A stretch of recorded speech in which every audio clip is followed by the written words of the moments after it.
Welcome, welcome to Chris Khan TV. The Reds have gone to Man United and smashed them to bits and scored 5 tap-ins. I mean, Keith's still out celebrating. Conroy's just got in. Avi's on the highway doing what do they call when you do in your car when you do those skits? Donuts, is it not Yeah, donuts? Avi's doing donuts on a California highway. It's party time. It's a celebration. Welcome everyone in the chat. You guys have been patient. I know I tried to time this to make it we go live 5 past, but unfortunately, shit happens. But listen, we're here to break this amazing down. Statman Baines. I don't know if that's the real Statman Baines in the chat, but I should have sent you the link. You need to come in. People in the chat, put in your comments. We've got so much to get through. I've calmed down now, Connor. I'm not going to lie. Conroy, slap me if I call you Connor again. It's okay, mate. You're not the first. You won't be I've the last. calmed down. This is why I like to do a post-match a couple of hours afterwards so we can just calm down and try to take in what happened. I don't think Keith's calmed down, though. I don't think Keith's calmed down, Grizz. I think he's been on it. No. Let Keith do what he's got to do. Oh, super. But how are you? Have you settled down? Do you believe what happened today? I think I said before I came in, it still feels a bit surreal, but I came in about maybe an hour and a half ago, had some food. I actually rewatched the game. I did the highlights because you know what it's like, guys. See, when you actually try to think about the actual moment of it, you sometimes forget the build-up and stuff for the goal, but it's kind of settling a bit in my head now. I actually can't believe we won 5-0, and do you know what it was as well? It was 5-0. Was it 60 minutes in? We had, or 35 minutes left in the game. We just took the foot off the gas as well. I actually felt like the players rested and just kept the ball to save our energy for the upcoming games. But look what you're saying. Look what you're saying, Conroy. We took the foot off the gas, took it easy on them, looked around, and we thought, we've got Preston in midweek, and we're resting for you. All right, obviously, most of the team won't play on Wednesday. But we're already looking forward to our next fixtures. At Old Trafford, we're taking our foot off the gas. Big K, are you there? Can you hear us? Listen. Let me tell you something right now, yeah? Tell us something. Chris, you remember what I said to you back at the beginning of this season. 100%. I said to you, Liverpool have had the best pre-season of all the biggest teams. We had Mo Salah from the start of pre-season. We had Trent Alexander-Arnold from the start of pre-season. We had Keita from the start of pre-season. Van Dijk from the start of pre-season. I could go on. We have, without a shadow of a doubt, the best preparation for the season that we have ever had under Jurgen Klopp. The best pre-season ever. Unfortunately, we didn't, as fans, realize what happened, and therefore, I'm not surprised that a lot of fans were shocked by today. I would have been shocked by today too if I had the same mentality, but I didn't. I'm not shocked by today. Basically, today was inevitable. It was inevitable. It should have happened because we are the best team in European football today. That's all I've got to say about that. Listen, no. I can't argue with you anymore. Normally, I always call you a top red and a super red. But everything that you've said has been justified.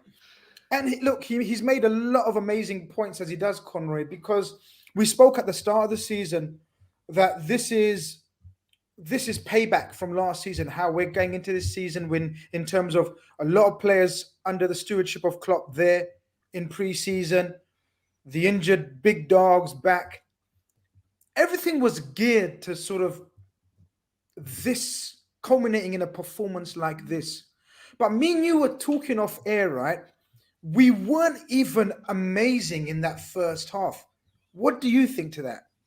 Yeah, no, I do agree. I think we were good, and I think if we had to raise the levels, we probably would have. But when the first goal happened, don't get me wrong, it's good quick play, but we're used to that because we can play at that level. I think Robbo actually looked quite. I'm not just saying it because obviously he's the compatriot of my country, but I thought he looked sharp. He started it, and then I can't remember, is it Firmino plays the ball into Salah, and it's like Luke Shaw follows what would be a usually an offside pass, and then before you know it, no one tracks Cater's run, and it was like, it's good play, don't get me wrong, and it's brilliant from us. We looked much sharper, but I couldn't believe 5 minutes in, they've already opened like the Red Sea, and then we'll get into the other goals. But to be honest, mate, it was like, Do you I not thought we were think? good. Do you, We could have been better. do you Sorry, not Keith, think what we you saying? make our own luck? Do you not think we make our own luck? Oh no, I But don't that's think it was. I don't think it was lucky, Keith. I just think it was like I couldn't believe that the defending. But to be honest, you need to capitalise on that. And Grizz, how many times have we not capitalised that on Old Trafford? So it was great to see us clinical. you know. So I got whiff of the team about 2:30, 3 o'clock, and I didn't want to tweet it because I didn't quite believe that Klopp was going to rest Matip and Mane for the biggest game in terms of rivalry, right? In terms of rivalry, like direct rivalry, not as opposed to title race rivalry. You know what I mean, right? In terms of the locality, the nature of the two teams and our successes and whatnot. Of course. But Keith, Jurgen Klopp is too much of a don. He rested two of his main stars and said, "Yeah, it's only United at Old Trafford. We're gonna wipe you, even with our, standings." Like he gives a start to Ibrahima Konate, for example, away to Old Trafford. What did you think when you saw that lineup? The first thing that I thought when I saw that lineup is, oh my God, Fabinho is not playing. I'll be very honest with you. Yeah, I do not believe that when Liverpool start a football match without Fabinho or without Thiago, that we're going to control the midfield. So even when we went 2 goals up, even 3 goals up, 4 goals, like when we were scoring goals, I still thought to myself, fuck, we're not going to be able to control this game. We're going to be in a little bit of trouble. Because we could score 2 goals. yeah. If the midfield is in control, we're in trouble. The Konate pick, I thought, Jurgen Klopp, you smart motherfucker. You could see the sense in it, right? Absolutely. Pace. Konate, he might look a big guy and take it from one big guy to another. Big guys can run. Yeah? Big guys can run. And that pace, to deal with the pace that was going to come in from in behind, I could see why he went for Konate. But I was scared. I'm not going to lie, I was scared. Without Fabinho, I thought this could be a problem. And that was my initial thoughts when I saw the lineup. Conroy, when you saw the lineup, I mean, I was pretty much like Keith. Like I saw the sense in because Matip, despite having a brilliant start to the season, last few games he's looked a bit leggy, right? And a bit like sort of suddenly his body's realized he's played 10 games in a row or something. Yeah. This is He's not like hit double Matip. figures. He's like, what's Do you know going what I on mean? here? It's like what's going on? His body like started giving way a little bit, like right. Yeah. Last couple of games, but automatically I thought Gomez would come in because Gomez is the one that with the pace played in this fixture before, would be able to cover Trent, especially with Rashford on that side, and then you're looking at sort of Milner again. We go again in the same midfield, which I thought we might have to go with. What did you think about that lineup? I know you can discuss Jota as well because obviously we thought Jota was one of the ones that would come in. Yeah, I think I actually agreed with both of you. I feel like the Fabinho one, but then I think we found out there was reason behind that. And from during the week, I agree with Keith. The one thing I was a little bit worried about was there was parts of the Atletico game, Chris, where it was like basketball. Do you know what I mean? There's not enough control and just like get your foot on the ball, calm it down. But what I would say is, I actually, as soon as I saw Konate, I went a bit like Keith. I thought that was a smart move. Konate played against Palace. I think he's been impressing in training. And I love Matip. And I think if it wasn't United away, it possibly could have been Matip. But I feel like Rashford's done Trent a few times in this fixture. I think he's probably Gomez has played in ones where he's got the better of him as well. I think Matip has as well. But I felt like with Konate it was something that United and Rashford hadn't faced before, and I think Klopp was confident in his ability. I think he absolutely smashed it, to be honest. With the Jota thing, yeah, I've not got zero issues with Jota. I think he played on the left in this fixture last year. His movement is slightly different to anybody in the front four. I wouldn't say he's number 9, but he's kind of like that. He tries to sniff stuff out, and his goal is I love those type of goals. That's a brilliant goal, especially when you got someone like Trent, like, who's going to look for those back post runs all the time. And to top it all off, before Jota scores, you've actually got Jimmy Milner behind him, ready to tap in. And can I just add, James Milner has been involved in the 6-1 game with Manchester City and now the 5-0 game with Liverpool against Man United, both at Old Trafford. So that's some player to be part of both. But yeah, as I say, Konate, Jota, happy with it. And the midfield, obviously, we had to just go with Keita. And I said Milner, Fabinho and Henderson during the week. But if as soon as Fabinho came out, I would have put Keita in. So very happy with that midfield, to be honest. Absolutely. And look, we're gonna get onto Keita because I'm sure Keith wants to say a lot about Keita. I know you do. I know you want to say a lot about Keita. Well, we can start talking because Keith, we often talk about when it comes to Naby, we often talk about we need a standout performance from Naby in a big game where he says, I've arrived in the Premier League. You remember me at Leipzig. You remember scouting me for over 2 years, and I was the Don Daddy of the Bundesliga. Today, in my opinion, and I think many will agree, Naby Keita owned that midfield today. He came on that pitch. He was intercepting. He was tenacious. He was reading the game. He kept the ball ticking. It was a masterful performance before that nasty tackle went in on him. Oh, first of all, the tackle that Pogba did on Naby Keita was out of jealousy. It was out of jealousy. Do you know why it was out of jealousy? Because Paul Pogba has always wanted to have a performance of that level in the same position as Naby Keita. Oh, yes. And he has never achieved what Naby Keita achieved today. What Naby Keita achieved today as a number 8, it was without doubt. Listen, I don't ever want to hear about people talking about £60 million ever again in my life. Every penny that we spent on Naby Keita was, and by the way, if you're seeing my hair that's looking a bit funky on no, it all goes today. here, it goes today. Looks good, mate. Looks good. Yeah, it all goes fabulous. Thank you so much. You guys are too kind. It's my 32nd birthday today. So what a day, mate. What a day. Happy, what a fucking birthday, mate. Amazing. Liverpool really achieved something for me. This is if Carlsberg done birthdays, mate.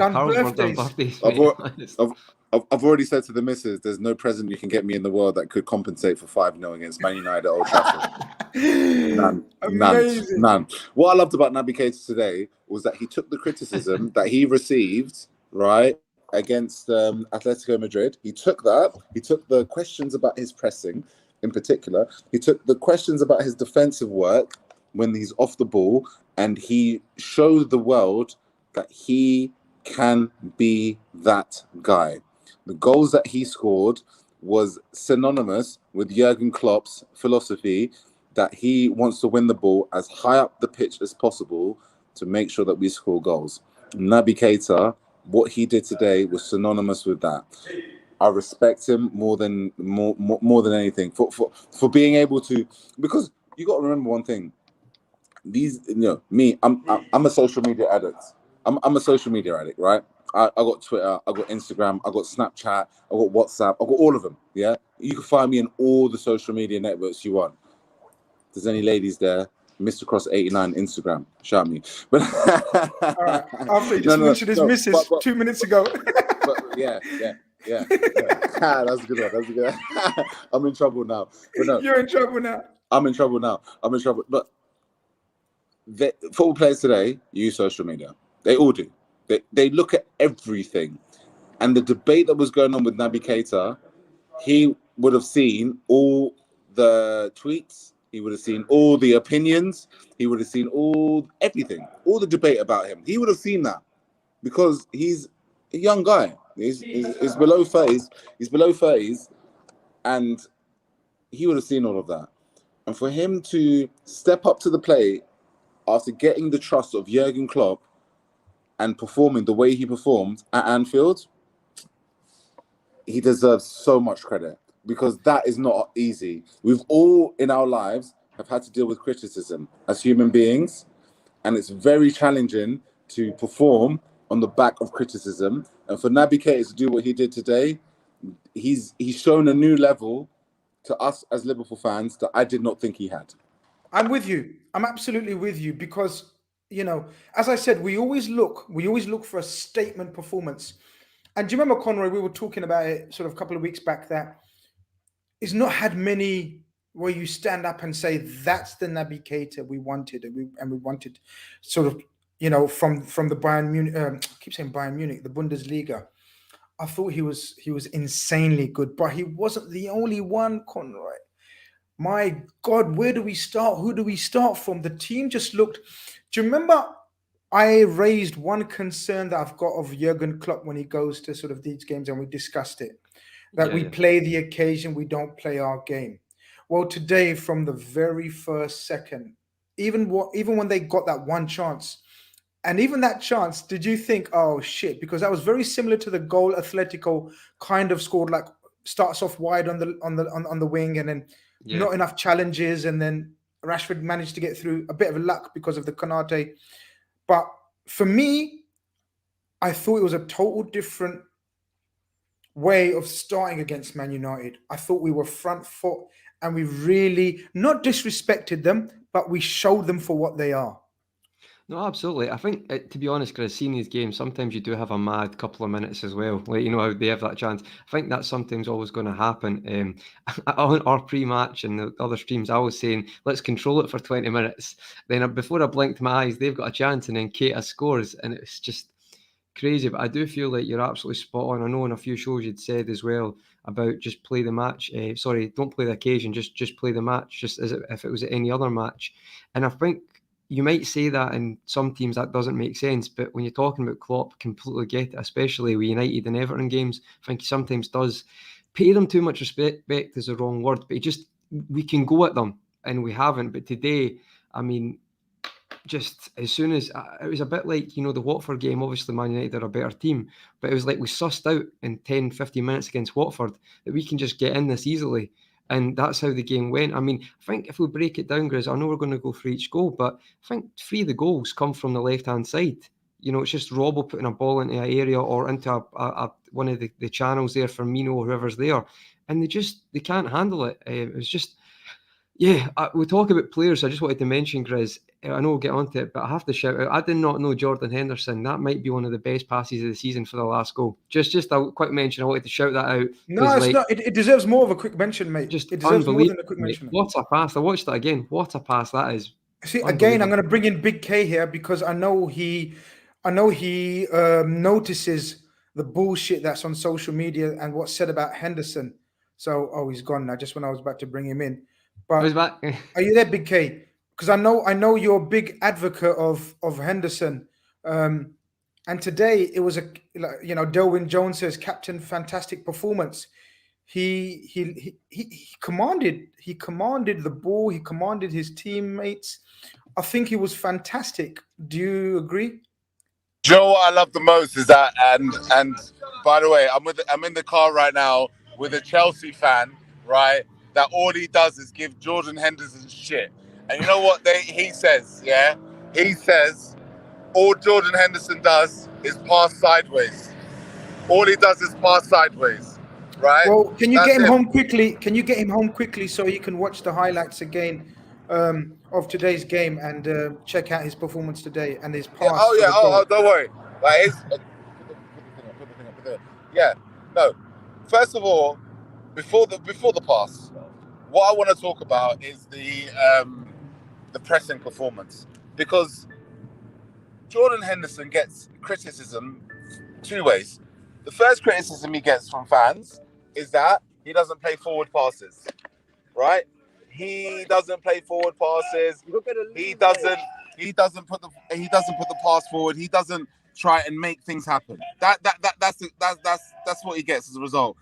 Hi. I know this man very well. Welcome. I do a very good champion. Check this out. And Jordan Henderson's biggest critic to my left. That's why. Yeah. I know you. That's why I brought him in. But the funny thing is, right?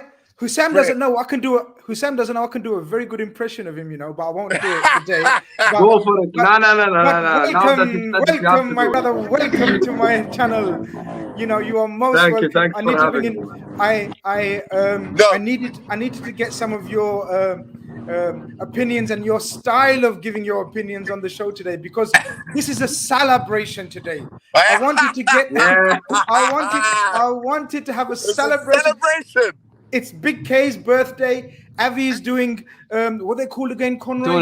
Donuts. Avi's doing donuts in his Lamborghini on a Californian highway. Conroy's just got in from a gig. And you've been doing mad videos like you do. Talk to us, Hussam. How are you feeling today, brother? Listen, this is an absolutely iconic, historic win. Like, today is just absolutely phenomenal. Like, probably some of the happiest feelings I've ever had as a Liverpool fan. Yes, Hassan. Yes, brother. Listen. I just want to say this. We're going to change him. We're going to change him, Big K. Don't worry. This season's all about getting into his mentality from the start of the season to gradually changing his mentality. Don't worry. Let him talk. Listen, let me just say this. Celebration. Let me just say this to the Liverpool fans, because a few Liverpool fans are like getting in their feelings and going like, "Oh, I feel bad for Man United." Why do you feel bad for Man United? Why do you care about Man United? These people have ruined our life for 20 years growing up. Every day in school, where's your league title? Where's your trophy? Where's your this? Where's your that? Why should I feel bad for them? I want Man United to get liquidated. I couldn't care less. We gave them 5 today in second gear. We pulled up to Old Trafford and gave them 5. We gave them 5. Mo Salah is the first player to score a hat-trick there since Bald Ronaldo. We gave them 5 in second gear. I'm going to just send a message to all Liverpool fans right now. The next time we play Man United, if you're going to make a combined 11, please don't put any United player in there. Please just put the starting 11 for Liverpool, and that's it. Just say it as it is. As things stand, we went to Old Trafford. We absolutely pammed them. We didn't let them breathe on the ball. I don't know how Man United players and fans today could even speak to their family. Like, how can you go home today if you're Harry Maguire? And imagine being Harry Maguire, yeah, and going like at your son, going, "Can you please take out the trash?" And his son's gonna look at him like, "How are you gonna give me orders after what happened today?" Like, it's just absolutely humiliating. Manchester United today got absolutely destroyed in second gear. Imagine if Klopp wasn't a nice guy. Imagine if he was an asshole like Pep. Imagine if Klopp was Pep Guardiola and he was like, "Keep going, guys," and all the good stuff. And we gave them 8 or 9. Oh my goodness gracious! God have mercy on my soul. God have mercy on my soul. It's Conroy. He's spot on in everything he says, because it's true. Like we discussed in the opening part of the show, that we literally went to Old Trafford, rested a couple of key men, and then scored 5 tap-ins. Like, how amazing was this? And you said to me, when I said to you, "Do you want to do the show today?" And you said, "Grizz, that was surreal. I didn't did that really happen?" And there came a point in that second half where I actually did think, where does this rank? Like, in terms of the most embarrassing performances from a Man United point of view, and sort of a brilliant one from us. Because again, I'll reiterate, and what Hussam said and what you said at the start, we were sloppy at times in that first half, yet we were so adamant that we're gonna show you for what you are. So we were so forceful in our press, and Man United still tried to play their football out the back, which was absolute footballing suicide, right? Did you understand what they were trying to do even? I think as well, though, Grizz, I agree with that. I just think I've looked at it a few times, and I'll have to watch the match again tomorrow, but it's like even the pressing, and no one needs to know how good we are at pressing. We hunt in packs. That's what you're going to expect. But in these type of matches, you expect that the opposition, because we've played lower opposition, but they'd give the same press and the same energy. So that's why it's a tough battle.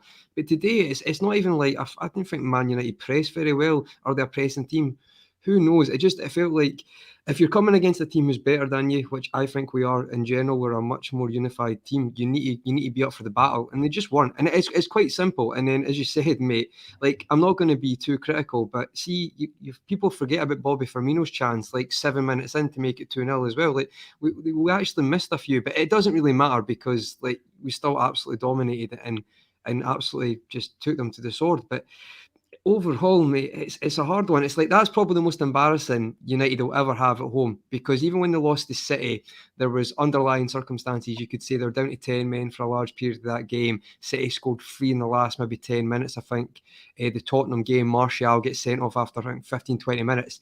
Today, Pogba gets sent off. It's already 5-0 when Pogba gets sent off. I mean, I don't know. He wants to be off that pitch. He didn't want to be on that pitch. Yeah, he didn't. Yeah. He didn't want to be on that pitch. So, like, for me, that's probably the most embarrassing defeat United will ever have at home, because there's no underlying excuse you can use for that. And we could be like, well, Fabinho's out.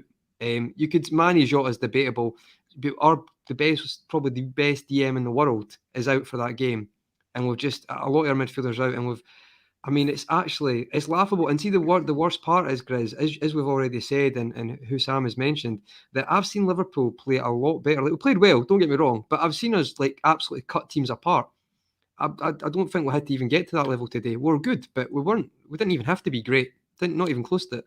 Trevor Weaver says, Grizz, the whole game was pure Barclays. That's a reference to 90 minutes. I'm down with that now, Grizz. I'm down with that now, mate. I listened exactly. to it So I'm going to make sure that's a pure Barclays moment tomorrow. Don't worry. Even if 90 minutes sack me, I will make sure they put that up as one of the great Barclays moments. But shout out to Trevor as well. Don't worry. I'm there tomorrow.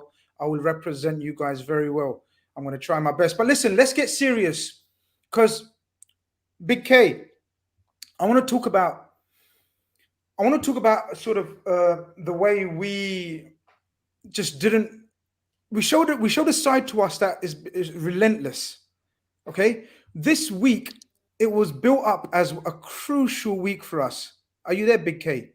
Can you say bye to your boyfriends and girlfriends now? No, he's not. Are you there? Okay.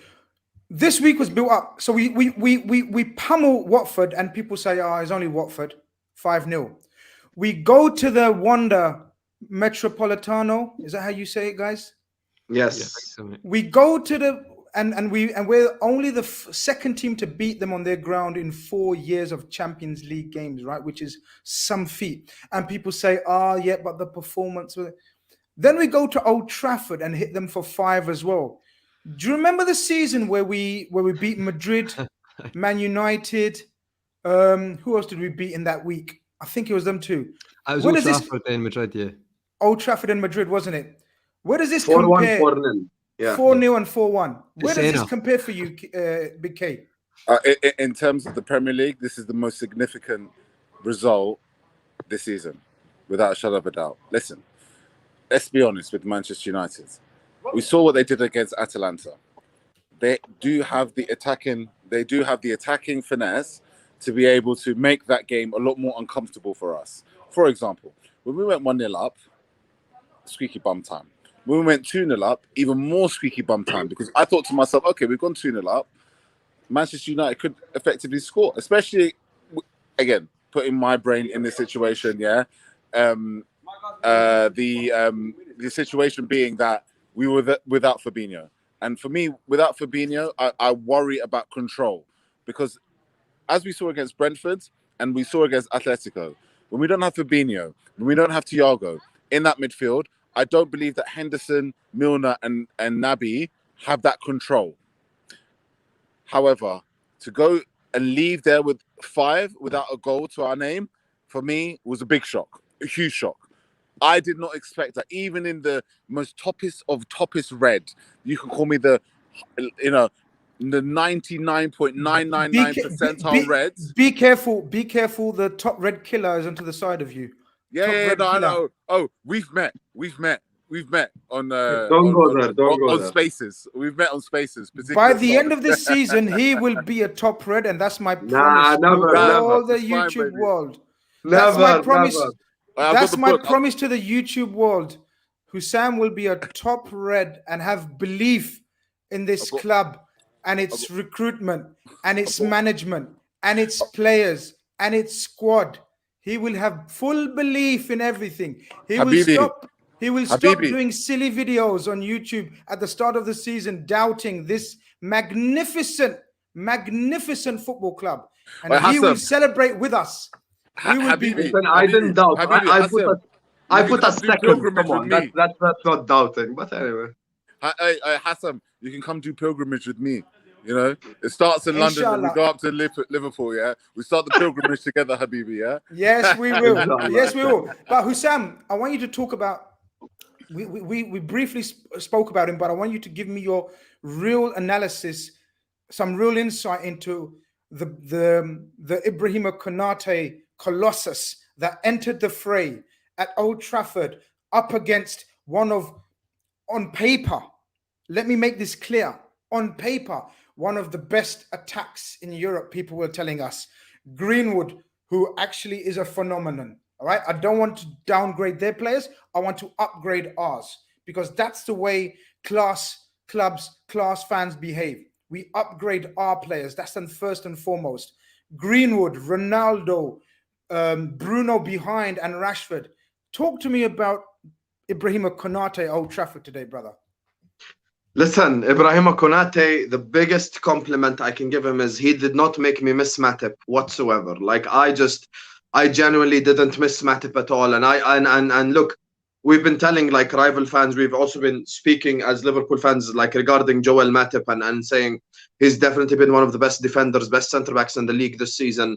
Ibrahima Konate comes in and we genuinely don't miss Matip at all. Ibrahima Konate today, absolutely brilliant performance, performance, pace, energy, power, dealt with the runs in behind, absolutely, you know, was physical when needed, was fast when needed, was smart when needed.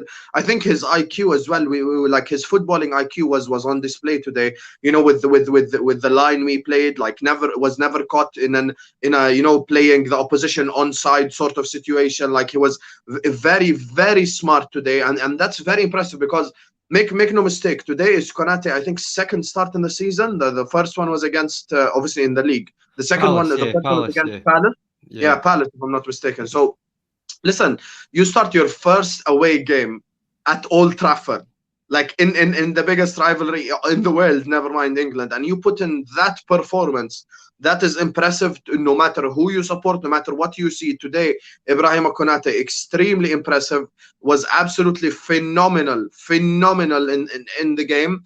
And I think going forward, I'd say Konate is probably, because we have to respect as well what Matip's done. I think going forward, I'd say Konate is probably our third choice centre back for the season. And if we ever need to use Konate for that run in behind, because of like Matip lacks a little bit of lateral quickness, like a running behind like a situation where he needs to use his pace and power, then look, I'm more than happy with that. More than happy with Konate starting. Conrad, Aidan Andrews talks about when Ibu backed Virgil. That was a moment. Even you're a very calm, passive Liverpool fan. Even that.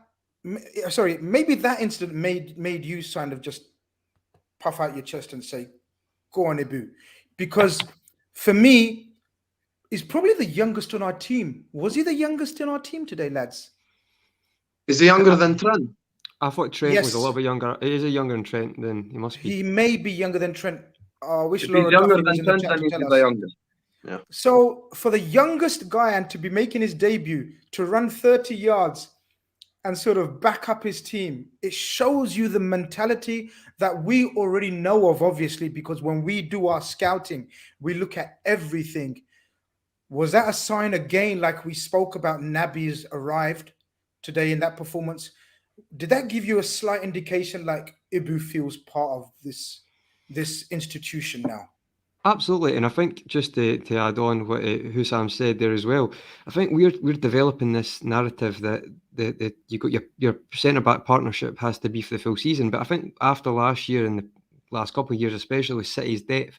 I think we need to accept that need to be able to adapt at times and play different centre-backs. So the fact that if we've got Matip, Van Dijk are happy together, if Konate comes in with Van Dijk, they're happy together. Sorry, Jonathan Davis says Jones is the youngest. He's right. Yeah, Jones is the youngest. Oh, yeah. And then you've also got Joe Gomez with the experience in there as well. I mean, albeit I think eventually we'll have games where we can take Van Dijk out. I know we've done that against AC Milan, but just right now, for the sake of the argument, you have Van Dijk with 3 other partnerships.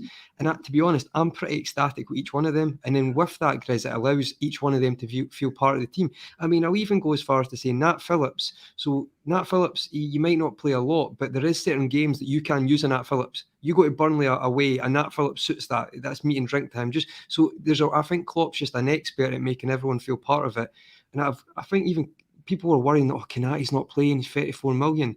I think if you look at just Klopp's squad, you've got Oxlade-Chamberlain coming off the bench against Atletico, the forgotten man. Everyone thinks he's out the door. He's played well the last couple of games as well. You've got Jones that people forgot about because Harvey Elliott had an outstanding start to the season. Well, I thought Jones again was great when he came on. He got 2 assists against Porto away. So I think it really doesn't surprise me, Grizz, because Klopp is, I would say, he is the best at that in the world. Him and his team are the best at making that squad feel unity, even if you're not playing every game. Jota doesn't start the last couple of games, comes in today, looks like he just wants it as much as any other player in that team.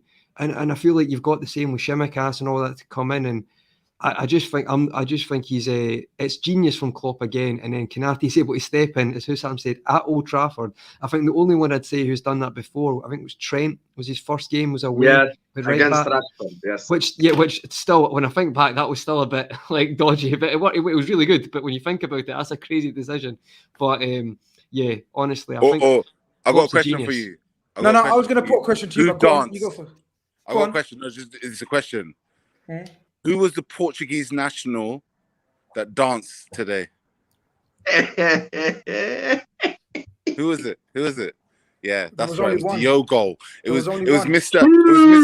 It was Mr. I play FIFA. So to all the listeners today, if you're FIFA addicts, right, and you don't look as good as Cristiano Ronaldo, because none of us in the stream look good as Cristiano Ronaldo, just remember, talk for yourself, you brother. two. Talk for yourself. I knew he was going to say that. I knew he was going to do the Tasha. Go on. Talk for yourself, brother. Talk for yourself. No. Listen, Big K. I want to listen to me. I want to put this question to you because we spoke about Jamie Phillips Football Chat says, "Are you worried about midfield options?"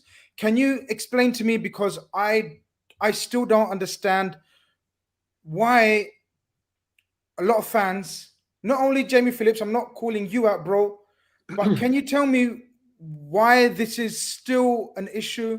Why is it still being talked about? I will come to Sam for his opinion on it because I know he has strong opinions before the season. I want to know his opinions now.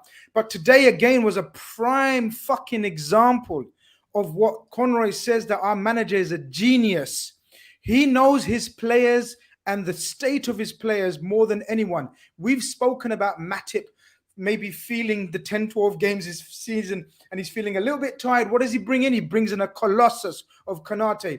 We know our midfield has no Thiago, has no Fabinho, yet the confidence levels of Ox when he came on, Curtis when he came on, are through the roof. The criticism Hendo received during the midweek from social media was diabolical. Today they went to Old Trafford and schooled them, but yet we're still saying, are we worried about this? Are we worried about this? Take it away, Big K.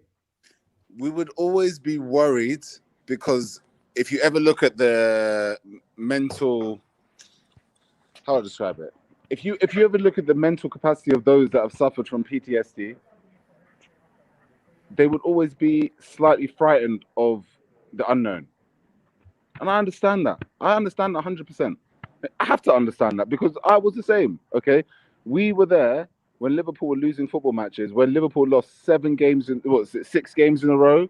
6. And we were all in lockdown, and we were all stuck in our houses, and we were all watching that. And we were watching Liverpool get turned over by Burnley, right? We were watching Liverpool get turned over by every single football team at Anfield after not losing a game at Anfield in 3 years. So, do I understand where fellow fans are coming from? Absolutely, of course. I understand where you're coming from. I can't disagree with you, and we might have debated it for many a year, but the reality is the depths of your concerns. I understand it because we suffered as a football team, but if Jordan Henderson, Naby Keita, and James Milner can go to the Metropolitano and get a result, then you have to imagine that the confidence that they have in their bodies to go to Manchester United and play a team that conceded 2 goals against Atalanta, and Atalanta, by the way, who only managed to eke out a draw against Udinese tonight, you have to understand that these players know that they are bigger than the occasion, and they knew deep down inside that they could get a result. Nobody wants to change their team. Nobody. Not any football club in the world. If Jurgen Klopp had his way, Thiago, Elliott, and Fabinho would have played every single game so far if they were fit. Because that's the team that he chose over and over again. So but I'll take you back to the start of the season, Hussam, because I know you've got to go in a little while. So I'm going to try to get as much content I can from you. Free content. So yes, Hussam, yes. Hussam, My favourite one is the tweet when he goes like, "Thanks for the retweets, but if you could go and subscribe, that is the best tweet I've ever seen, mate. That is honestly, that is genuinely, mate. That's my favourite tweet. I see it all the time, and it's my favourite tweet. So Hussam, talk to me. Look, he keeps making these changes. He keeps picking midfields that the majority of LFC Twitter stand up or sit back, arch their back and think, oh, hello. Even today, including me, because the one thing we said yesterday on a pre-match was, I'm happy with any combination as long as Fabinho and Henderson are there, except I hope Milner isn't asked to play 3 games in 6 days. But this King Klopp puts Milner in there. And before he gets injured, Milner is a maniac on that pitch in terms of pressing and energy. And if Jota doesn't score that tap-in, guess who's at the far post to score that tap-in? 36-year-old Milner ghosting past Wan-Bissaka, sprinting past Lindelof. What is it with how does Klopp, as Conroy says, manage to keep these guys so motivated? Your favorite Ox came in and looked the best he's looked in ages, in my opinion. Yes. He's a genius, right? Klopp. Yes, he is a genius. But just to correct my brother, they did not win the game at the Wanda Metropolitano. Fabinho won it because when he came at halftime, the second half, the control was there. I think all 3 of them together probably won't work most of the time. Look, I'm not trying to be negative with the midfield thing, but you asked me, so I'm gonna go there anyway. When it comes to my opinion, has it changed? No, it hasn't, because it's a marathon, not a sprint. I completely realize what's happening right now for Liverpool. I'm in total support. Whoever Klopp chooses, we will back. Like I said at the start of the season, when the transfer window ends, khalas, there is no point to say anything anymore. We just support the team. But after the Wijnaldum thing happened, Wijnaldum did play around 38 games last season in the league and domestically. I think it was something around that. So look, if our midfield was available, to me, availability is the best ability. Like if I can have available players in midfield who could do a job. Like right now, when you look at it, Harvey Elliott's out, Thiago's out, Fabinho currently injured. I know it's short term, but he's currently injured. Who else is injured? There's one more guy. Jones came back today. He was injured. Yeah, Jones came back today. So when it comes to the midfield options, like especially going into that Christmas period where it's just game after game after game after game, the one reason like Wijnaldum was there last season is because he was readily available. He was always there. He was very robust. Yeah, he was available. He was always ready. He never got injured. So when it comes to that, I think as a club, when Wijnaldum leaves, you should have like someone there to replace him. Not necessarily someone who's like, I'm not even talking like a world-class midfielder like a Bellingham or whoever. I'm talking someone who could come in and do a job for 20 games, 25 games, something like that. Or someone who, you know, is either a starter or someone who can sit on the bench, but someone who's readily available to play football games. And I think right now, for example, Keita's out right now as well. Let's not forget that. None of us here would be surprised if Keita got injured, if Oxlade-Chamberlain got injured, if Henderson got injured, because they all have like an injury. No, obviously, knock on wood, inshallah, doesn't happen. But if it does happen, we wouldn't be surprised because of their injury track record. So that's where the substitution and the replacement for Wijnaldum would have helped. Because, like I said, it's a marathon, not a sprint. Is what Klopp doing impressive? Completely impressive.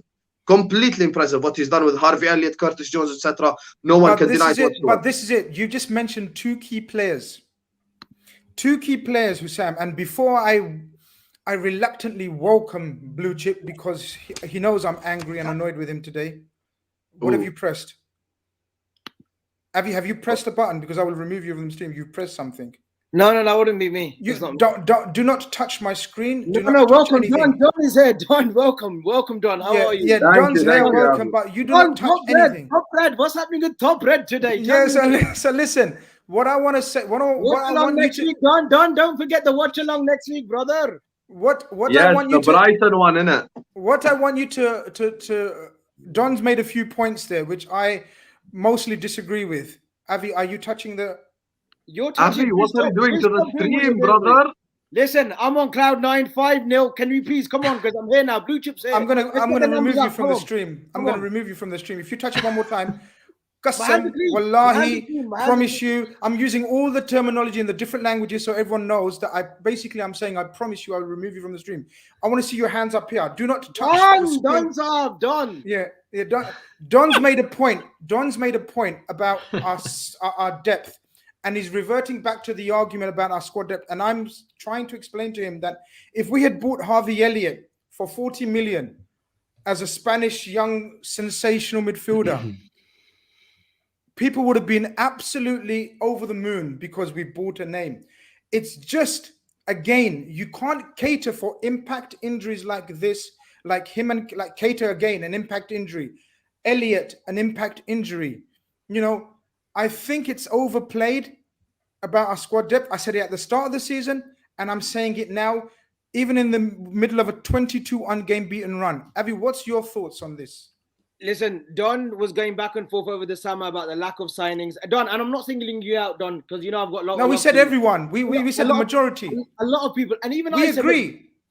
Look, 1 minute, Grizz, and I said, look, we were 1 or 2 players short. But look, my voice is gone because I've been shouting all day long, singing all day long. Grizz, you know, last night as well, I got a bit heavy. But listen, your Twitter knows you got heavy, Abby. I saw the picture. Come on, telling you, no Matip, right? No Fabinho today. Jota in for Mane. That is squad depth. We replaced like for like and quality, and everyone made a significant impact on our team. Look at Ibu today, absolutely monstrous. He was a colossus in that defense. 22 years old, Grizz. Klopp gave him a chance to say, go on, play. You know, I've given you the confidence to play in one of the biggest game in world football right now is Liverpool-Manchester United. It still is. You know, we've got Man City, everything, but Liverpool-Manchester United is still the fixture that everyone looks forward to, right? And look, he put in a great performance alongside Trent Alexander. So they're both 22 years old. Yeah, you got to remember, against Rashford, right? Rashford coming back in form, looks sharp. I scored 2 goals on his return. He couldn't get a sniff today. Right, Naby Keita, a guy who got ridiculed by journos throughout the last week, he's not good enough. He still has this defensive lapses. Came in today, put in an absolute clinic. I was listening to you on my way home. Look, it's raining. It's barish both over here. But Naby Keita, what a performance! What an absolute performance he put in. The injury's not so bad. Klopp said he looks okay in the changing room. And then Jota. Grizz, did I not tell you that Jota would be key if we played him instead of Mane? This fixture only, because of the space, because of the intricate little positions that he takes up. And look, he scored. Great.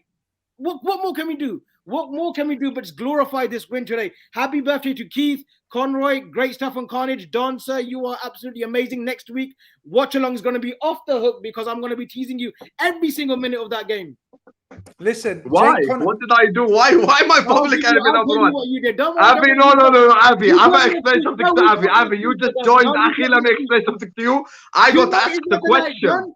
I came in here with energy to rip the United fans. He asked me a question. I can only be honest. I can only be honest. Grizz, sorry. I'm going to take over 2-3 minutes.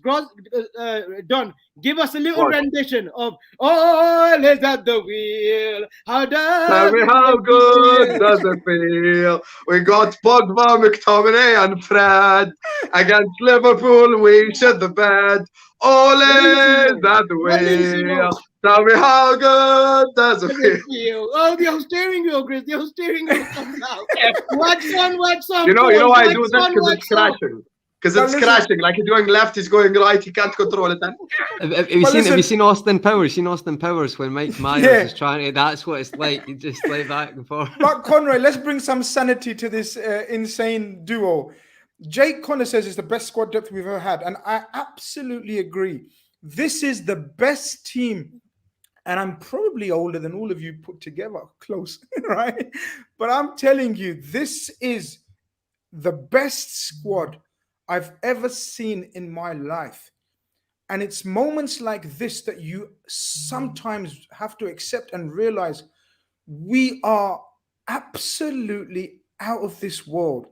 And there's no doubt about it. It's the best squad for sure in your lifetime, because I know you're about 15. That's Conroy, it. Yeah, that's it, mate. Aye, 40.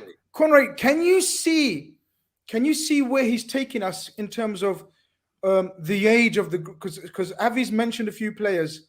Can you see where we're going in terms of the succession planning as well? Yeah, I think, to be honest, we all know our model. So I feel like Klopp is, and not just Klopp, the whole team, the whole scouts, everything, the analysts, they're trying to build the not perfect squad, but the best squad imaginable from the resources we've got.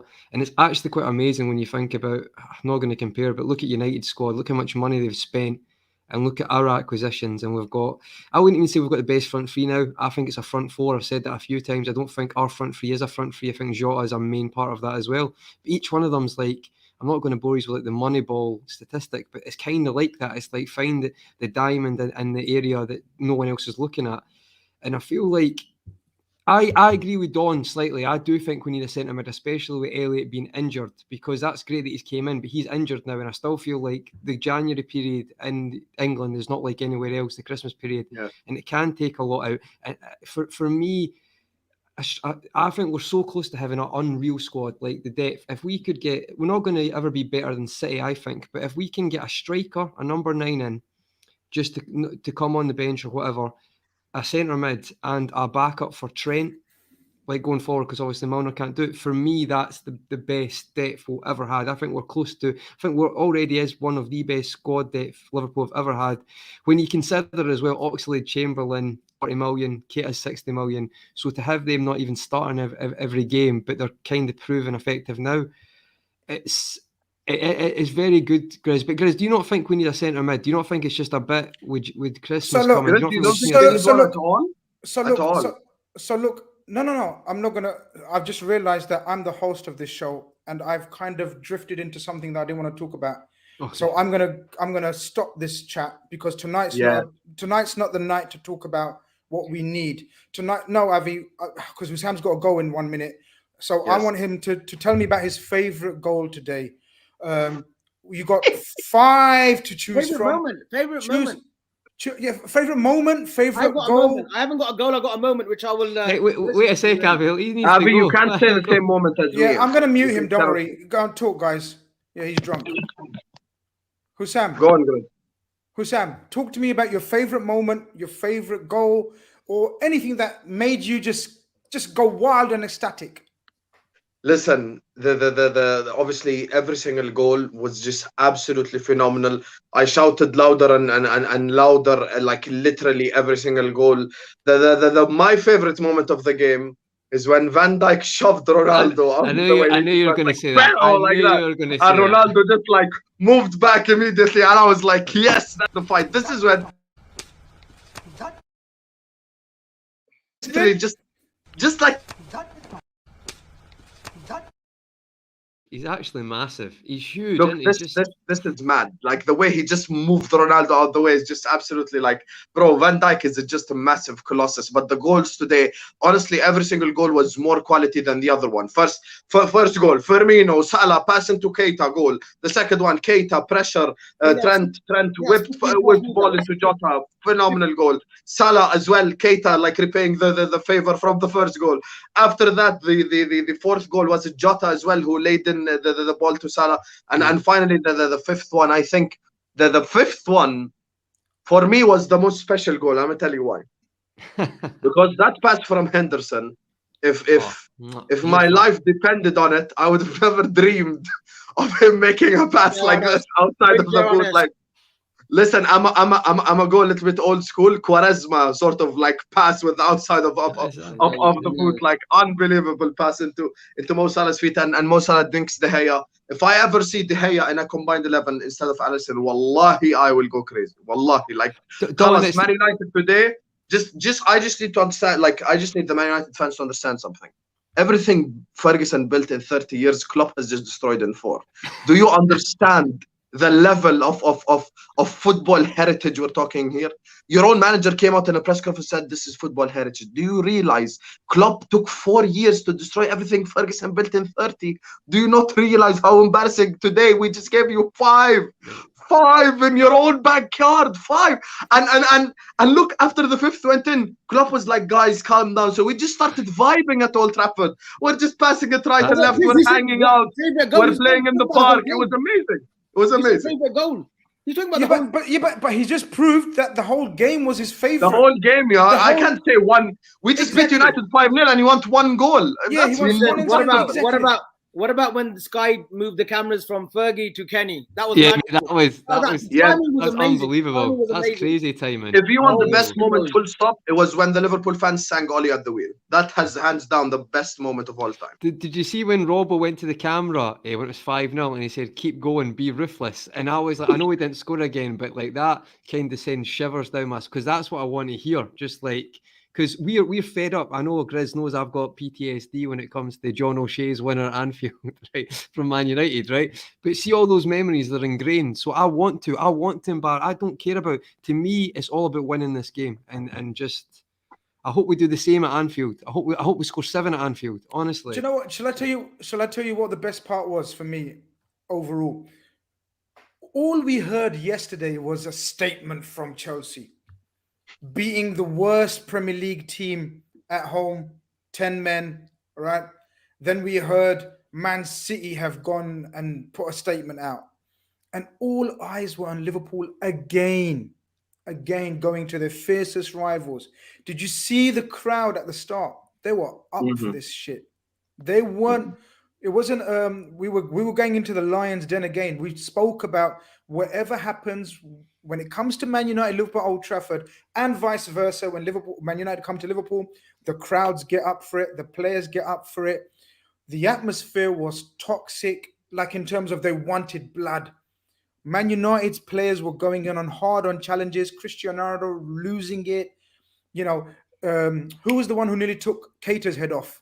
Fred nearly takes his head off. There's another nasty challenge on Jota around his ankles.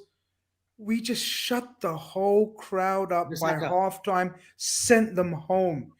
And as you guys have alluded to, we toyed with them. Do you know, regardless of how shit Man United have been or are, whatever, to toy with your fiercest rivals is one of the best feelings as a football player, as a football club you can ever have. Avi, where does that rank in terms of you feeling the most ecstatic after a game? In terms of, you know, when you've got a... I get the Barcelona one, right? But that was at home. Champions League night. In terms of going away and putting on a clinic, where does this rank for you? Guys, I'm going to have to hop off, by the way. Sam, God bless, Don. Nice one. I'm going to see you guys. Big up, catch up real soon. Next week, Don. Don't forget next week. Be on time as well. This guy, I swear, he's going to tell me every day now. See you, Don. Take care, my brother. Take care. So, Avi, where does this rank for you, man? It's the best performance under Klopp away from home, 100%. And he's had a fair few. He's had some good performances as well, but this one has got to be up there. The only last time, maybe, I don't know, maybe when we beat, I'm just talking about under Klopp, when we beat City away in his first season, and that sort of 4-2, because we saw what he was trying to implement. The games previous to that, we hadn't really seen the team gel. That 4-1 victory, I think it was, when we scored 3 in the first of 18-15 minutes as well. Very similar. Yep. But today it was picture perfect, Grizz. Second half, I thought it was a training session. It was literally a training session. Once Pogba came off, we didn't look. We could have scored 6, 7, or 8, Grizz. It was up to us, but no, it was literally a passing session. Second half, we were brilliant, Grizz. I just can't tell you, like, what do you want me to say? What do you want me to say? It was just wherever you want, brother. Wherever you want. This is your platform. Tell us. Speak from the soul. Speak from inside. I'm more than happy. I'm so happy for Naby, because there's been some so-called local journalists, I won't name who, right, who work for some big guns out here, articles and whatnot. Athletic, I'm going to pull them out on it. Athletic, right? And they put some comments out about Naby this, Naby that. Today, we saw the Naby step up. 52 million, whatever he was, he stepped up today, was involved of 2 of the goals, 1 assist, then he scores.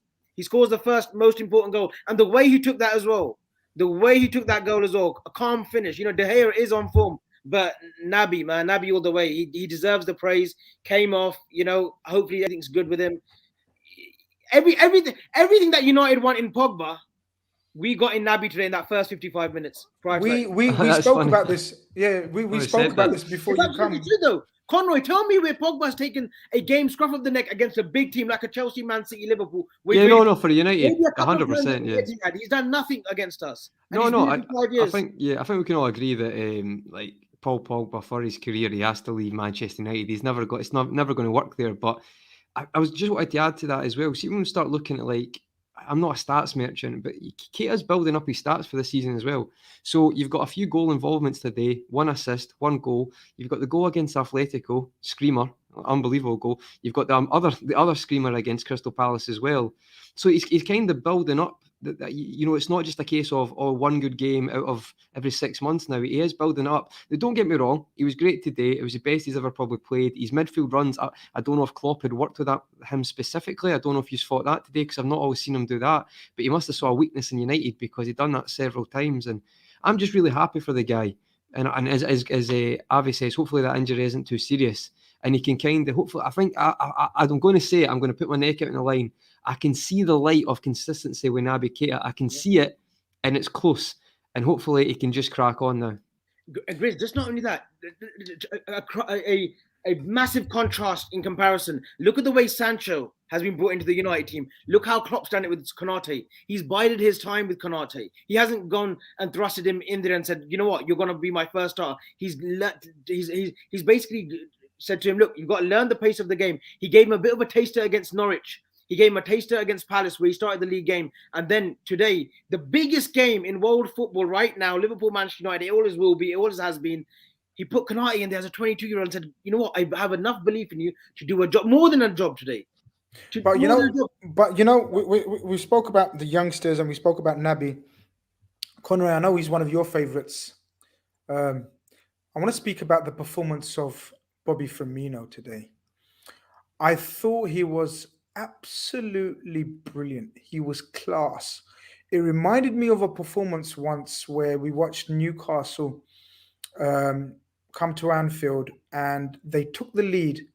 And I think because of an injury, Bobby was rested for the game, but because of an injury, he had to come on. 3-1. And he totally changed the game and we ended up winning 3-1. And do you remember that famous back heel he done for Salah's goal? Yeah. I thought today his performance and being that connector, everything Klopp spoke about in the build-up to the game, it was proved right. In terms of when he was asked about the form of his front lads, and he said, well, don't forget Bobby, who's the connector in this team. I thought today he absolutely showed maybe some non-LFC fans what this player does for us. Yeah, I think the thing is, Grizz, I know I said it before, Jota is a big part of that because it's the front four now. So I do think that takes a little bit of pressure off it. Oh, Bobby, goals, number 9. And to me, it looks like this season he's just got, it's just like the shackles are off. It's like, it's okay, mate. You don't need to play every game. You can come on. And then in games like this, you know he's ideal because you know we need to keep the ball. He drops in that false 9 role. Outstanding. I don't know if you, Grizz, just to add, for me was his highlight of the match, was I think it's the 4th goal. So I think Robbo plays a ball and it's not actually the best pass. It's a bit high. Bobby takes on the touch, drops it down, and then Robbo follows it in and I think goes to Jota and then Salah scores. But it's just like, it's the Brazilian technique, isn't it? He gets a ball flashed at him, his touch, his control, he's thinking in tight areas. to me, he looks absolutely rejuvenated at the moment. I don't know if you guys agree, and I do think Jota's a part of that, because it's a bit like now Bobby's not the goals are spread now. It's not like, oh, Bobby Firmino needs to get loads of goals. You know, it feels like the four of them are spreading it right now, and yeah, I think he looks just, to me, just looks like he's back to his best, and it's such a great dynamic and great problem Klopp has going into games, because today he could have easily played Jota in the number 9 and put Bobby on the bench, or as he puts Bobby in the 9, Jota out wide, or sometimes he's played Mane and Salah mixing up as well. It's just the options are superb. Conrad, this is why I thought Jota would start today. If you look, remember, yeah, I know because without fans, you know, United didn't have their fans last season. When we beat them 4-2, Grizz, collectively, Firmino, Jota, and Salah that night, right? Last season, they were on fire collectively as a trio. We've seen it when Jota, Mane, and Jota, Firmino, and Salah start. They play better than the original three, Bobby, Mane, and Salah. They have great individual moments, but working together collectively, I think this three was magnificent. And again, they proved again today at Old Trafford, the three of them, brilliant. The positions that Jota picks up. His movement, mate, his movement's ridiculous. Amazing. He like dropping his runs for other people. He's maybe not as much today, but he drops in the 10 role and allows like run. Oh, I just think he's brilliant, Jota. Bissaka was in the first half. He couldn't get forward. He literally couldn't get forward because of Jota, just because he knew Jota's got the pace and the legs to get in behind. If we needed to go that route, which we didn't, but we saw his position when he scored that goal. You know, it could have gone to Milner, but he gets there in between the defenders and makes it 3-0. He is. He's look, as Israel Josie says, Jota is a pressing machine, but he's not the only pressing machine we've got. We are a pressing machine. That's the difference. So, for example, Bruno Fernandes is a pressing machine for them. Aye, but he's the only one who's pressing, Chris. But he's the only one who's pressing. Like the coordination of their press was shambolic. I'm not joking, guys. No, you give me a couple of hours. You give me a couple of hours with us lot. I could get you lot pressing in a far more coordinated way, because I'm that elite level coach, right? Arrigo Saki, Arrigo Saki, Grizz. I'm the original Arrigo Saki. But it's not rocket science, because if one person goes and no one else goes, you just play it around them. It's not rocket science. Against Atletico Madrid, and these were Atletico Madrid, our midfield. It wasn't great because Naby was the only one pressing, but they weren't pressing collectively. Milner and Henderson weren't pressing with him. That's why Naby was being exposed a little bit, in his defensive work. That's why he got exposed. But today, they're all on it. And I thought Jones, when he came on, he looked a bit rusty, but second half, Curtis Jones was really good. He was using the ball so well, Grizz. It's a difficult game to sort of for him to step into. They were still trying to be energetic. Yeah. The crowd was still trying to get them going. So Curtis Jones, you're right, did have a patchy start where he lost the ball a couple of times, but then he calmed down and I thought his energy levels was great. I don't know who to not praise. Like, today's one of those games where you just think, you just talk about the calmness of everyone. Like, I thought Trent was back to his best. The couple of times where Rashford tried to go run him or isolate him, he was cool and calm. His passing is phenomenal. We know that. And we haven't even touched upon the best player in the world, who's just gone and scored a hat-trick at Old Trafford, which makes it the 10th consecutive game he scored, which makes him the first player to score a hat-trick at Old Trafford since for me, my favorite player ever graced the game, the original Ronaldo. I don't know what to say about Mohamed Salah anymore, people. I don't know if there is anything that you want to say. Avi? Grizz, we had this conversation on Carnage TV as well a few weeks back. I said the best thing right now is that Ronaldo is in the Premiership, because Salah will think all this media coverage, even ex-Liverpool players, it's great for the Premiership that CR7 is great. Jamie Carragher said it as well. It's great that CR7 is here in the Premiership. He's still a world star, this and that. Salah would have noted that. He would have noted that down in his little black book notepad, and he would have thought, you know what? I'm going to show the Premiership once more. I'm going to show all these pundits, the media outlets, the newspapers, that I am the best player in the world right now. And look, 15 goals in 12 games, assist making. He's creating so much more. He's scoring goals. The finish today, when I thought he might have overplayed it for his hat trick, he just dinks it over De Gea. And that was De Gea.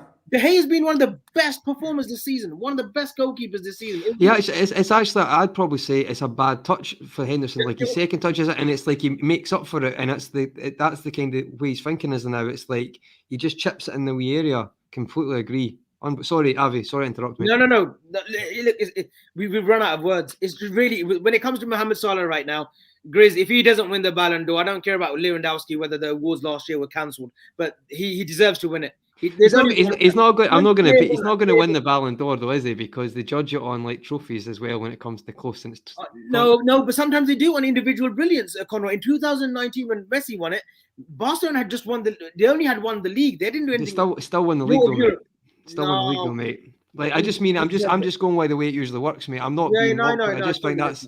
But it'll be a travesty, right now, Conroy, it will be a travesty if he doesn't win it. A travesty if he doesn't win it. Well, I think if you go by the bookies, he's the top. What does OSW mean, people?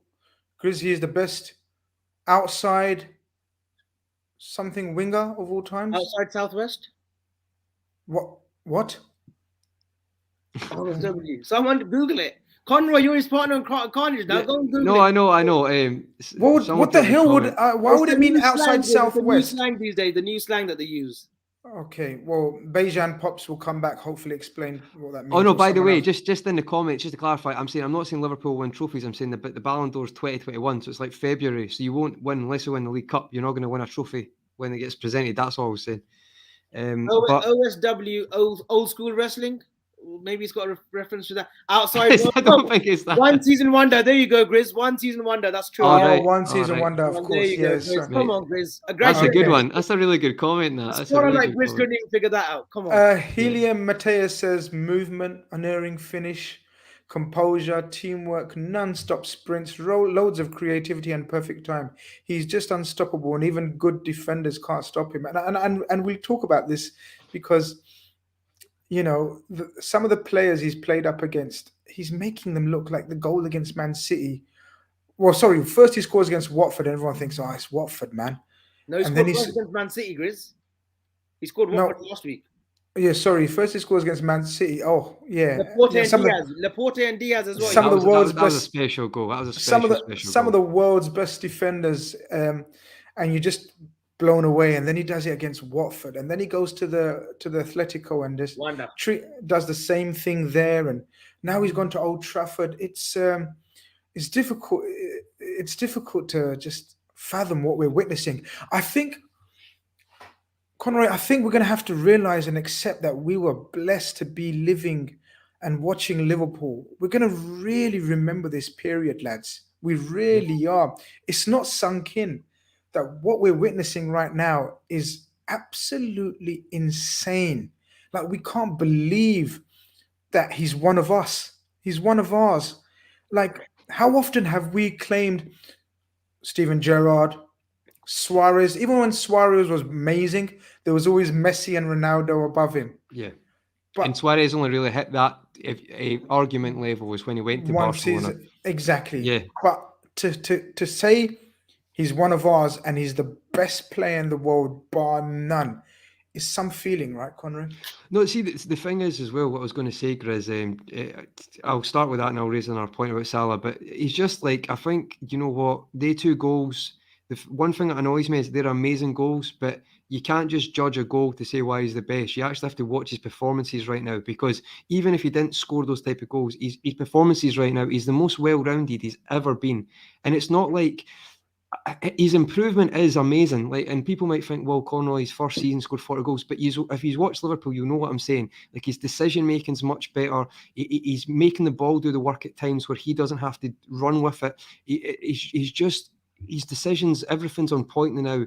His finishing's improved in general, but it's just outstanding at the moment. He seems to just have the better of every keeper, and it's like, I just think if you look at that in perspective, Grizz, you've got the Man City, who are probably up there right now, one of the best teams in the world. That goal against them. Even forget the Watford game if you want. He gets a great assist and an amazing goal in that. Two goals at Atletico and then a hat-trick at Old Trafford. Now, if I'd said that to you on FIFA, you'd probably say, nah, you drop points in one of those games because it's just we're realistic football fans. But no, the guy's unbelievable right now. But I think he said it earlier, and I think I'm starting to realise it as well. I think the pre-season that Mo Salah had is starting to prove dividends. I do think in football terms he's developed, and Klopp's looked at how to improve his decision-making here and there and link up with the team. But he's unbelievable. Just to add as well, Luke Shaw has hit Salah's card a few times in the past. We all have to accept that he really has. And today, for him to go against Luke Shaw, it probably was a poor performance from Shaw in general, but for Salah to do that, that's a bit of vindication for him. I know he'd scored in the last 2 games there, but there has been a few big games where Salah's been kept quiet. So for him to go and score a hat-trick there, 50 minutes in the game, guys, 50 minutes he scored a hat-trick. It's not like it was the 60, 80 You got to laugh, 50 minutes. Conroy. You got to laugh. Unbelievable. It's like I couldn't believe what I was seeing. Like, yeah, they're shit. Yeah, we're very good. But how many times have we said that shit doesn't work like that? The second goal as well, Grizz. See, his second goal, that's his best goal if you ask me, because he hits it first time and he places it in the corner. Beautiful. It's not a scuff. He knows where he's placing it. And that, if I'm oppositions, I'm getting worried now, because even like the Keita, when he's assisting, he runs into the box with his right foot. He's getting more goals like that, and that's not a winger's run. That's a number 9. I'm not saying he's a number 9, but he's adding that to his game, and it's like. I would be worried if I'm opposition fans, because I feel like his understanding now of the game has improved tremendously. So you're spot on. It actually has. Hassi Mia LFC says Grizz had a day. Pakistan beating India in the Cricket World Cup. Liverpool tonking Man United at Old Trafford. There's not many days. You can't. There's not many days that have surpassed today. I watched a bit of the cricket, and then when I got back, then I watched the football, and then when I put the channel back on, and Pakistan had won by 10 wickets, which is the equivalent of beating Man United 5-0. I can't believe 1-5. No, I still can't get my head 1-5. No, this is ridiculous. Isn't it? Please, yeah, please calm down, isn't it? Please. What do you want me to do? You got some Indian sports in the chat. Let's move on from the cricket. Come on, move along. No. Hold on. I'm not moving on. No. Shut your mouth. I'm not moving on from anything. Don't tell me to move on my channel. Right? Just because Pakistan beat India today, you have to hold that, son. You have to accept that. Well done. Happy days. Yeah. Exactly. So let us celebrate. Don't be like a salty Man United fan. Like, Pakistan dealt with India. India have dealt with Pakistan many a times, but it's a rivalry that needs to be spoken about. And it was magnificent performance from Pakistan. Shout out to the Pakistan team. Yeah. Thank you. That's it. That's all I want to do. And now we can move on. What do you want to speak about now? I want to go back to this Liverpool team. Look, last Saturday we disposed of Watford, right? Played pretty football, beat them, and everyone said, "Oh, Watford only." Went to the Wonder away, and guys, this team doesn't get enough praise. We broke that sort of duck of that Simeone had over us, right? Not only that, we won ugly. It was an ugly affair, that game. We won it ugly, and today we go to Old Trafford, right? And we absolutely, a word that you've been starting to use, Grizz, obliterated. And a packed Old Trafford. There were fans leaving at halftime. Because they knew at 4-0 down, they're not coming back. No matter what we think, they're not coming back. Like, this team, it's incredible. If you want to play ugly, we can make it ugly. If you want us to play football heavy metal style, we can probably play heavy metal. We can go man to man. Look at this. This is true. 9 goals. Like, try deep this, guys. Like, is that the psychology gone now, guys? Do you think? Because I think we've had a psychological problem for the last. We spoke about it, didn't we? 10 years, yeah. So I'm not saying every game's going to be like that, but if that group of players are together at Old Trafford, are they going to give them as much respect in the sense of they're going to know their strengths, but are they going to be scared of them, or are they going to play it safe? I don't know. Maybe not. Maybe that's the game changer for that fixture. We'll see. And I'm not sure if you guys have mentioned it, but what a way to bring up your 200, for Jurgen Klopp. 200th win, the fastest manager, I believe. Is that today? Is that another stat from today?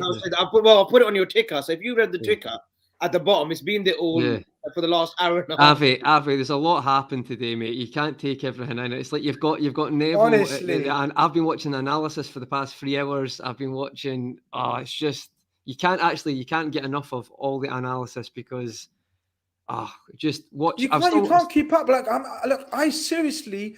When I get off this stream, right, I'm actually going to watch every interview. I'm going to watch every piece of highlight. I'm going to watch every pundit's analysis of it. I'm going to try to see if their analysis was as even remotely close as ours, as good as ours. Do you know what I mean? It's like, it's one of those days where you wake up tomorrow and we're going to all wake up with a beaming smiles and go into work bouncing or or if we're not going into work, say hello to our family with smiles, and our kids and family are going to realize, well, like, what's going on here? Like, and we're going to tell them that we just went in a week to smashed Watford away, went to Atletico Madrid, put them away, and then smashed United at Old Trafford. The only slight thing I'm a bit upset about this, we could have just permanently ended Ole's reign. Avi, do you think this is it? Slight downer, I know. No. I don't think Grizz. I can see them persisting with him. So Right can I. now, in what you know what it is, Grizz. I tell you what, this is Crazy, going to be man. this is going to be a massive hot take, Grizz, and these way you're going to probably annihilate me. I think managers like Conte will look at United and say, yeah, he can come in, and I think he will do a really good job if he came to United. But there's that Ronaldo factor now. There is that Ronaldo fear that you upset Ronaldo, right? He will throw. You can see it today. You can see it previous games where Oli hasn't played him. You know, you can see the The Everton game, yeah. very discontent. Yeah, of course. He's pissed off.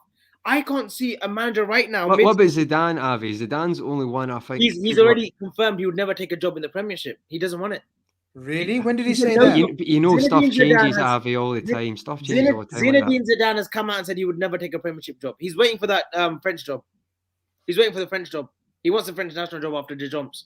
I don't know who is their Grizz. They've got to persist with him. They've backed him. They have backed him. But I Avi, think that there's Ronaldo always transfer- that's like Gary Neville saying we had Mourinho and Van Gaal, so we don't go for a world class manager again. It's No. You're They should competing go with for world class. You need a Sorry, world class manager. They should go for manager, but the problem is now, I think they had a clear plan. Michael Carrick, Kieran McKenna, Ole Gunnar Solskjaer had a clear plan without Ronaldo. As soon as Ronaldo was made available, they said, look, these are opportunity. And again, the Glazers, Woodward thought, you know what, forget about the football right now. Think about the commercial aspect. Think about the market. Think about how much money he would bring in selling shirts. It's a business, guys. So he brings in Ronaldo. And Ronaldo he's upset that apple cart. I'm sure they had plans for Greenwood playing through the middle, Rashford, Sancho, but they haven't been able to. They can't drop Ronaldo, Conroy, because if they drop Ronaldo, he's going to get so much backlash. So where do you go from there?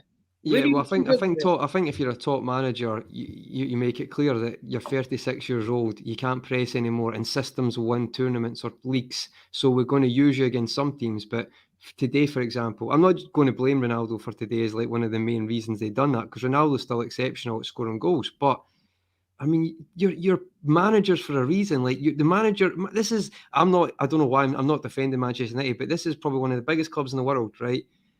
I just think it's just hilarious. Like, just get a manager who should be. You should not be in that job if you're not got a strong enough aura or personality to say, I don't care who you are. This is my team. This is my system, and this is what we're playing. But Conroy, I don't think there's a manager out there that they can get who can say to Ronaldo, "We're going to be using you sparingly." I don't think there is. I really don't. But it's not. Well, I don't know, mate. I think like being a player and being a manager are two completely different things, and you don't have to be an amazing player to be a great manager. But I think like see people like Conte. You may be right with Conte. He would probably just not laugh at him, but not play him. But I don't know, mate. I just think it's all rival fans like Grizzle say it's not a simple solution, but you're not going to win anything with Ole Gunnar Solskjaer. So if they keep him in, long may it continue. But I think it's actually got to the point where it's horrendously delusional if you think that's going to work. Their 5-6 games, their next 5-6 games, whew, Tottenham away, Atlanta away, City at home, Chelsea to come. Yeah, but screw him. Like Yeah, you guys have just spent 3 minutes wasting my time. You're right, Grizz. I'm it's not your fault. It's his fault. He just but listen, I don't care, mate. We were in the mud for years with United, and you know what? They didn't give a shit. So why do we give a shit? Who cares? Exactly. What's our next set of fixtures? That's what I want to know. Where do we go next? I know we go to Preston. Brighton. A nice week, little break for Preston. Play the kids, and then we go to Brighton. We got Brighton at home. We entertain Brighton actually at Anfield. So that's Brighton a good team though. It's not a walkover. We need to turn up to that. But I think we'll well beat them. I thought they were poor yesterday. I think they're missing that Sanchez mistake. I said to Grizz, that's a kick in the teeth first 20 minutes, isn't it? Sanchez has been great for Brighton as well. I told everyone this season the big dogs are back. People didn't want to listen. People didn't want to hear that. People still wanted to moan and groan, but now you're feeling the effects of the big dogs. Champions Don't League worry and about Premier that. League winners. That's it. Is that It's Mike happening. Dean? It's happening, lads. It's happening. Is that the Yeah, referee exactly. you mean, Mike Dean? That's the actual Mike Dean. Yeah. Fair play. Fair play. Oh, shout out to my friend Asim from Keighley in Bradford. Great show, guys. What a day. The lucky sod managed to get a ticket. Wow, I'm so jealous, but hope you enjoyed the day. And then Pakistan won as well. So amazing day, because I know he's a big Pakistan fan. Yeah, I said it's a tight game. Like, why are you laughing your ass off? Like, because I said it's a tight game. I also said if we turn up, we'll smash them, you know. But I said it won't be easy. I didn't know we're going to be this good and they're going to be that crap. I said we'd win by 1 goal, Grizz, as well. I think a lot of people said that. So it's Yeah, not just no. yourself. I mean, listen, shout out to give Avi flowers when look. Sometimes we need to give Avi flowers because you know it's very easy to Not too slap much him. flowers, but give him some flowers. Yeah, give him some. Hey, give him behave some. yourself. He said you know, it will be easy. He wasn't nervous. Blah blah blah blah Fair blah. play, Avi. You got that spot on, mate. It's the Exactly. only thing I'll get right all year round, Conroy. So it's fine, mate. It's the only thing I get right. Exactly. Oh, Shaz, such a big. I didn't realize this. My mate Shaz in the chat as well. People, whoever was at Old Trafford, man. I don't know how you guys feel. That is an amazing feeling to be singing and playing with fellow United, not fellow United fans, but fellow fans of the opposition in their ground, walking out at half time, some of them, and playing the second half as if it's a pure training session, lads. Like some of the Olays, pardon the pun, it was beautiful. It was absolutely beautiful to see. But listen, I'm gonna wrap it up because I've got we're on a roll right now, Grizz. I've got about 3 shows to do tomorrow, Avi. I know.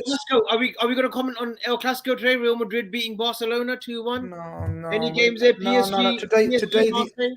No. Today the only thing on my mind is this wonderful football club, this wonderful manager, this wonderful team, this wonderful set of players. I don't want to talk about what we can buy or what we should buy and what we need and what we lack and squad depth and even injuries and negatives. It's not a time to do that. There's always a time and a place to have a conversation about a relevant topic. And today the most relevant topic is the magnificence of this football club, the magnificence of this Jurgen Klopp, the manager who has literally changed our lives, has changed my life, a Liverpool fan.